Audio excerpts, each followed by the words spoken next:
le palais. Bon, ceux qui cherchent à entrer dans les bonnes grâces du président sont à lire dans le Tribune ce matin. Ce matin, le journal du groupe DB, il y a autre sujet, justement de cette actualité d'indiquer des classiques, des classiques de l'APR ne veulent plus. Alors là, plus du tout de Mimi Touré. En tout cas, Mimi Touré Abalnyoun. Voilà ce que disent certains classiques de l'APR au sujet du choix du Premier ministre avant ou après les locales par Macky Sall, si on en croit Tribune quotidienne ce matin. Le journal l'a ajouté, il croit savoir que Boun Abdallah Dionne est dépassé. Bon, dépassé par les événements. Tribune quotidienne semble l'être au regard de cette actualité relative au choix, du Premier ministre. Ainsi, il convenait de retenir, d'après la Tribune, le prototype du futur Premier ministre du Sénégal. Tukunake, ils ont nous tenté de dire. Et ce que révèle Tribune quotidienne ce matin gravite autour d'un fait cousu de fil blanc, c'est-à-dire clair comme de l'eau de roche. Personne ne sait qui sera le futur Premier ministre de Macky Sall et personne ne sait également si il sera installé avant ou après les locales. Actualité nationale avec 24 heures quotidien. Le journal s'intéresse à la déclaration du patrimoine du président de la République au Sénégal. Et là,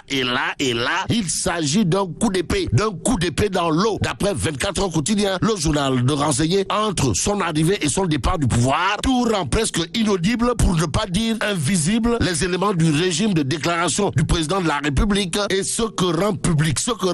Le Témoin quotidien gravite autour de l'interview accordée à Abou Abel Thiam. Bon, Abou Abel Thiam, membre du secrétaire exécutif national de l'APR, de dire à haute et intelligible voix dans le Témoin quotidien, le pays a besoin d'un surcroît d'autorité. Bon, le Témoin quotidien de souligner la restauration du poste de Premier ministre ne signifie en rien l'échec du fast track. Au contraire, Dixit, Abou Abel Thiam dans le Témoin quotidien. L'homme, comprenez, Abou Abel Thiam, journaliste, et aujourd'hui membre du secrétaire exécutif national de l'APR, en exclusivité dans le Témoin quotidien, de dire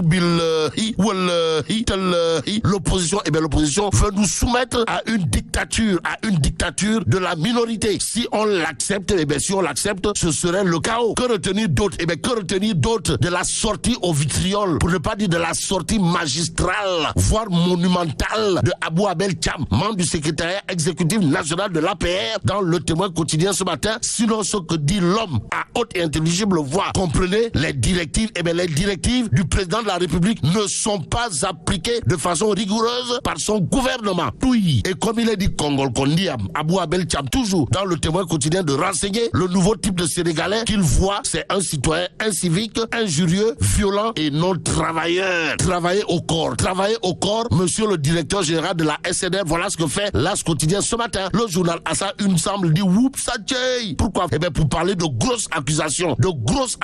Il s'agit de quoi encore? Il s'agit, d'après l'As quotidien, de parfum de corruption autour des deniers publics à la SNR. Boule déconner, wallahi talaï. En tout cas, celui qui est assis sur des braises, si on en croit l'As quotidien, c'est Maître Bassirou Ngom. Bon, ça sent le Neferembam dans le tchaya de monsieur le DG de la SNR. Voilà ce que semble indiquer l'As quotidien ce matin. Le journal d'afficher les propos d'une personne qui aurait été grugée par Sawai, le DG de la SNR, à savoir, je lui ai remis 25 millions sur les 300 pour obtenir le marché de l'hôtel Mamkouba Fouras. Bon, action-réaction, Idrissa Ndiaye, du service de communication de la SNR, de dire à haute et intelligible voix dans l'As quotidien que Babacar Faye, dont il est question, fait du chantage et ça ne passera pas. En d'autres termes, ceux qui accusent monsieur le DG de la SNR de Ndjoublang sont des maîtres chanteurs de la petite semelle au regard des explications de Idrissa Ndiaye du service de communication de la SNR dans l'As quotidien. Passons à Libération qui nous amène à Post Finance. Pourquoi faire?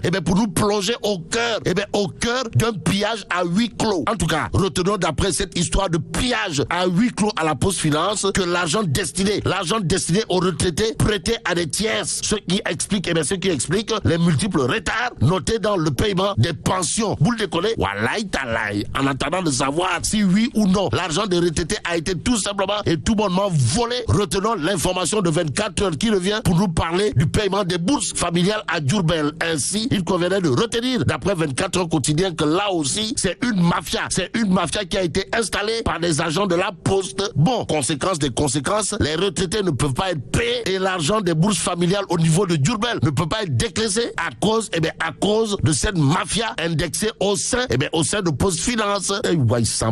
Sont tout tentés de dire. Et ce que dit le quotidien semble cousu de fil blanc. En tout cas, dans le journal du groupe Avenir Communication, on peut lire non paiement des bourses de sécurité familiale. La Poste, la Poste met les bénéficiaires au supplice.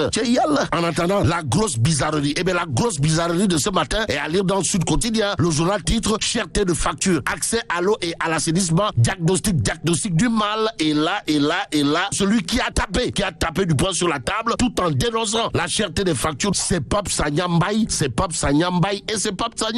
En tout cas, le député n'a pas usé de la langue de bois avant de dire tu pries face à la cherté des factures d'eau. Donc, mettre de l'eau dans son vin sur le sujet, voilà ce que n'a pas voulu faire. Alors là, pas du tout faire Pape Sagna Mbaye. Et comme il a dit, Foulaye Diaye Dakar. Retenons tout simplement et tout bonnement, Pape Sagna Mbaye, c'est désormais le nouveau député du peuple. Et c'est aujourd'hui, au nom du peuple, que Tribune Quotidienne annonce la semaine nationale. La semaine nationale de la petite enfance et de la case des tout petits. Et là, celle qui ouvre les hostilités, si on en croit Tribune Quotidienne ce matin, c'est Maïmouna Sissoko. En tout cas, madame la directrice de la case des tout petits, pour ce qui relève de la semaine nationale de la petite enfance, placée sous le haut patronage du chef de l'État, entend faire ce combat, entend opérer des mutations à la base. Donc, ce sera à la base qu'il faudrait engager des changements autour de la violence. La violence faite aux enfants à Fatick, plus précisément à Fimela. Pourquoi faire? Pour nous dire que Fimela veut changer totalement de visage, d'où l'intérêt de la coopération entre Fimela et la ville de Nîmes en France pour opérer toute mutation. C'est la vision du maire Karim Sène, maire de Fimela, de son état, qui dévoile toutes ses perspectives en attendant de voir Fimela changer de visage grâce à la vision de son maire, en l'occurrence Karim Sène. Intéressons-nous à Direct News qui barre ça une interrogation, à savoir Sénégal